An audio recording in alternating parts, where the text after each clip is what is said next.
Hello friends, എല്ലാവർക്കും Mallus cooking ഹട്ടിന്റെ പുതിയൊരു വീഡിയോയിലേക്ക് സ്വാഗതം.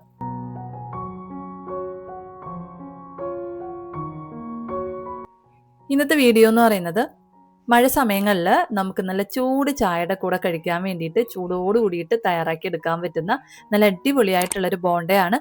ഈ ഒരു ബോണ്ട തയ്യാറാക്കിയിട്ടുള്ളത് മോര് വെച്ചിട്ടാണ്. അപ്പോൾ ഇതെങ്ങനെ തയ്യാറാക്കി എടുക്കുന്നതെന്നൊന്ന് നോക്കാം. അപ്പോൾ അതിനായിട്ട് ഒരു ബൗളിലേക്ക് ഞാൻ 1 കപ്പ് അളവിൽ മോര് ഒഴിച്ചു കൊടുക്കുന്നുണ്ട്. ഇനി നമുക്കിതിലേക്ക് ചേർത്ത് കൊടുക്കേണ്ടത് സവാളയാണ്. അപ്പോൾ ഞാൻ ചെറിയൊരു സവാള നല്ല പൊടിപൊടിയായിട്ടൊന്ന് അരിഞ്ഞെടുത്തിട്ടുണ്ട്, അത് ചേർത്ത് കൊടുക്കാം. ഇതിൻ്റെ കൂടെ തന്നെ 1 ടീസ്പൂൺ അളവിൽ ജീരകവും ചെറിയൊരു കഷ്ണം ഇഞ്ചി ചെറുതായിട്ട് അരിഞ്ഞതും കൂടി ഒന്ന് ചേർത്ത് കൊടുക്കാം. ഇനി നമുക്കിതിലേക്ക് എരിവിന് ആവശ്യമായിട്ടുള്ള പച്ചമുളക് ചേർത്ത് കൊടുക്കാം. ഞാൻ 2 പച്ചമുളക് ചെറുതായിട്ടൊന്ന് അരിഞ്ഞ് ചേർത്ത് കൊടുത്തിട്ടുണ്ട്. ഇതിൻ്റെ കൂടെ തന്നെ 1 സ്പൂൺ അളവിൽ മല്ലിയില അരിഞ്ഞതും 1 തണ്ട് കറിവേപ്പില അരിഞ്ഞതും കൂടി ഒന്ന് ചേർത്ത് ആവശ്യത്തിനുള്ള ഉപ്പ് കൂടി ഒന്ന് ചേർത്തതിന് ശേഷം നമുക്ക് നന്നായിട്ടൊന്ന് മിക്സ് ചെയ്ത് എടുക്കാം. ഇനി നമുക്കിതിലേക്ക് ക്യാരറ്റോ കാബേജോ ആവശ്യത്തിനുള്ള വെജിറ്റബിൾസ് ഒക്കെ ചേർത്ത് കൊടുക്കാവുന്നതാണ്. ഞാനിപ്പോൾ സവാള മാത്രമേ ചേർത്ത് കൊടുക്കുന്നുള്ളൂ. ഇനി നമുക്കിതിലേക്ക് മൈദ ചേർത്ത് കൊടുക്കണം. ഞാൻ 1 കപ്പ് അളവിൽ മൈദയാണ് എടുത്തിട്ടുള്ളത്, അത് നമുക്കിതിലേക്ക് ചേർത്ത് കൊടുക്കാം. ഇതിൻ്റെ കൂടെ തന്നെ നമ്മുടെ ബോണ്ടയുടെ പുറം ഭാഗമൊക്കെ ഒന്ന് മുരിഞ്ഞ് വരാൻ വേണ്ടിയിട്ട് നമുക്കിതിലേക്ക് നമ്മൾ മൈദ എടുത്തിട്ടുള്ള അതേ കപ്പിൽ തന്നെ 1/4 കപ്പ് അളവിൽ അരിപ്പൊടി കൂടി ഒന്ന് ചേർത്ത് കൊടുക്കാം. അതിനുശേഷം നമുക്ക് കൈ വെച്ചിട്ട് തന്നെ ഇത് നന്നായിട്ടൊന്ന് കുഴച്ചെടുക്കാം. നമ്മളിതിലേക്ക് വെള്ളമൊന്നും ചേർത്ത് കൊടുക്കേണ്ട ആവശ്യമില്ല.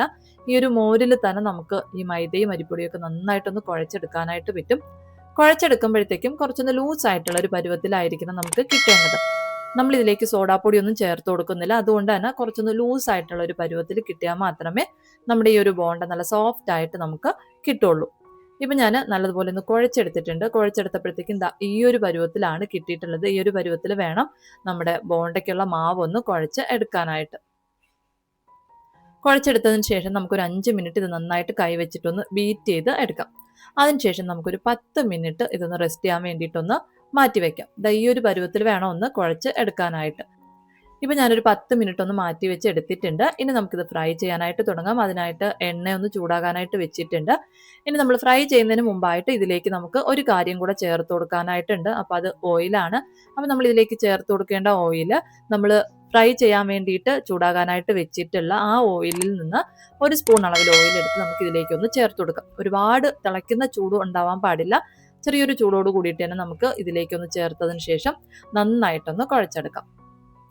നല്ലതുപോലെ ഒന്ന് കുഴച്ചെടുത്ത് കഴിഞ്ഞാൽ പിന്നെ നമുക്കിതിന് ഫ്രൈ ചെയ്യാനായിട്ട് തുടങ്ങാവുന്നതാണ്. അപ്പോൾ അതിനായിട്ട് നമ്മൾ ഓൾറെഡി ചൂടാകാനായിട്ട് വെച്ചിട്ടുള്ള എണ്ണയിലേക്ക് നമുക്ക് കുറേശ്ശെയായിട്ട് മാവൊന്ന് ഇട്ട് കൊടുക്കാം. അപ്പോൾ എണ്ണ ഹൈ ഫ്ലെയിമിൽ വെച്ചൊന്ന് ചൂടാക്കിയിട്ട് മീഡിയം ഫ്ലെയിമിലോട്ട് മാറ്റിയിട്ട് കുറേശ്ശെയായിട്ട് മാവ് ഇതുപോലെ ഒന്ന് എണ്ണയിലേക്കൊന്ന് ഇട്ട് കൊടുക്കാം. ആവശ്യത്തിനുള്ള ബോണ്ടയ്ക്കുള്ള മാവൊക്കെ ഒന്ന് ഇട്ട് കൊടുത്തതിന് ശേഷം നമുക്ക് 1 മിനിറ്റ് കഴിയുമ്പോഴത്തേക്കും ഇത് ചെറുതായിട്ടൊന്ന് ഇളക്കി കൊടുത്തൊന്ന് ഫ്രൈ ചെയ്തെടുക്കാം. നമ്മൾ അത്യാവശ്യം ഒരുപാട് ബോണ്ടയ്ക്കുള്ള മാവ് ഇട്ട് കൊടുത്തിട്ടുള്ളതുകൊണ്ട് തന്നെ ഇതുപോലെ ഒന്ന് ഇളക്കി ഫ്രൈ ചെയ്തെടുത്തു കഴിഞ്ഞാൽ നമുക്ക് എല്ലാ ബോണ്ടയും ഒരുപോലെ തന്നെ ഒന്ന് വെന്ത് ഒരേ കളറിലൊന്ന് ആയി കിട്ടും. ഇതുപോലെ ഇളക്കി കൊടുത്തൊന്ന് ഫ്രൈ ചെയ്യുന്ന സമയത്ത് ഒരു 5 മിനിറ്റ് ഒക്കെ ആകുമ്പോഴത്തേക്കും നമുക്ക് ഇതുപോലൊരു ഗോൾഡൻ കളറിൽ ആയി വരാനായിട്ട് തുടങ്ങും. നല്ലൊരു ഗോൾഡൻ കളറായി വരുന്നവരേക്കും നമുക്കൊന്ന് ഫ്രൈ ചെയ്ത് എടുക്കാം. എല്ലാ ബോണ്ടയും നന്നായിട്ടൊന്ന് വെന്ത് നല്ലൊരു ഗോൾഡൻ കളറായി വരുന്ന സമയത്ത് എണ്ണയിൽ നിന്ന് കോരി മാറ്റാവുന്നതാണ്. നമ്മുടെ ഉഴുന്നുവടയുടെ ആ ഒരു കളറിലൊക്കെ ഒന്ന് ആയി വരും. ആ ഒരു സമയം നമുക്ക് എണ്ണയിൽ നിന്ന് കോരി മാറ്റാം.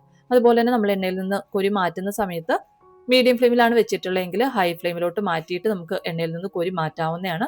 അങ്ങനെ ചെയ്ത് കഴിഞ്ഞാൽ ഒട്ടും തന്നെ എണ്ണ കുടിക്കാത്ത രീതിക്ക് നമുക്ക് ബോണ്ട തയ്യാറാക്കി എടുക്കാനായിട്ട് പറ്റും. ഇതുപോലെ നമുക്ക് എല്ലാ ബോണ്ടയും ഒന്ന് തയ്യാറാക്കി എടുക്കാം. അപ്പോൾ ഇത്രയേ ഉള്ളൂ. സിമ്പിളായിട്ട് തന്നെ നമുക്ക് ചായയുടെ കൂടെ കഴിക്കാൻ വേണ്ടിയിട്ട് തയ്യാറാക്കി എടുക്കാൻ പറ്റുന്ന നല്ല അടിപൊളിയായിട്ടുള്ളൊരു ബോണ്ടയാണ്. പുറം ഭാഗം മുരുമുരാന്ന്, ഉൾഭാഗം നല്ല സോഫ്റ്റ് ആയിട്ടുള്ളൊരു ബോണ്ട.